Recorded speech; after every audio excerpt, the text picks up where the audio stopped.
Nama saya Feni Putri, saya dari kelas B. Di sini saya akan menjelaskan mengenai penyakit botulinum dari bakteri Clostridium botulinum. Botulinum ini disebabkan oleh bakteri Clostridium botulinum, yaitu salah satu bakteri yang berbentuk batang atau basil yang bisa membentuk spora.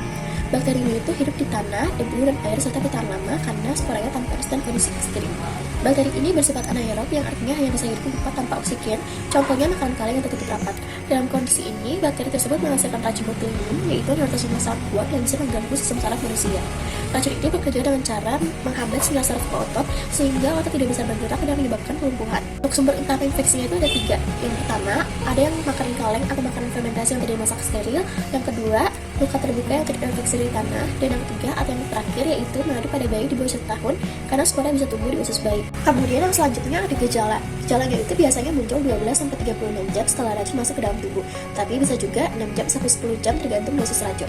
Untuk gejala awalnya itu ada pandangan kabur atau ganda, diplopia, kelopak mata turun, kesulitan bicara dan menelan, mulut kering dan tenggorokan terasa kaku, mual, muntah, dan sakit perut pada botulisme dari makanan. Nah, untuk gejala lanjutnya itu ada lemas pada leher, bahu, dan lengan menjalar ke seluruh tubuh, sulit bernapas karena otot napas lumpuh, tidak demam tapi lemas berat, pada bayi lemah, tidak bisa mengesap susu dengan kuat, sembelit, dan tangisan lemah.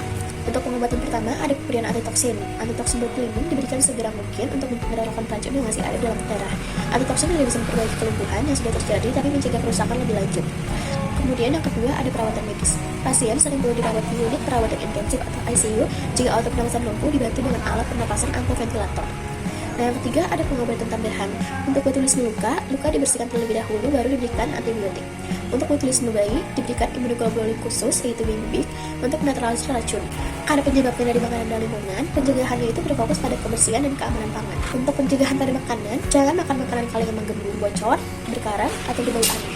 Masak makanan kaleng rumahan dengan suhu tinggi minimal 121 derajat Celcius selama 20 menit agar spora mati. Simpan makanan di suhu dingin jika tidak langsung dikonsumsi. Rebus makanan kaleng selama 10 menit sebelum dimakan untuk memastikan racun hancur. Kemudian pencegahan pada bayi. Jangan berikan madu pada bayi di bawah 1 tahun karena bisa mengandung spora Clostridium botulinum. Untuk pencegahan pada luka, segera bersihkan luka terbuka, terutama jika terkontaminasi tanah. Pergi ke dokter bila luka terlihat infeksi atau bernanah. Dan yang terakhir, untuk pencegahan di bidang medis, penggunaan toksin botulinum seperti botox harus dilakukan oleh dokter profesional dengan dosis aman.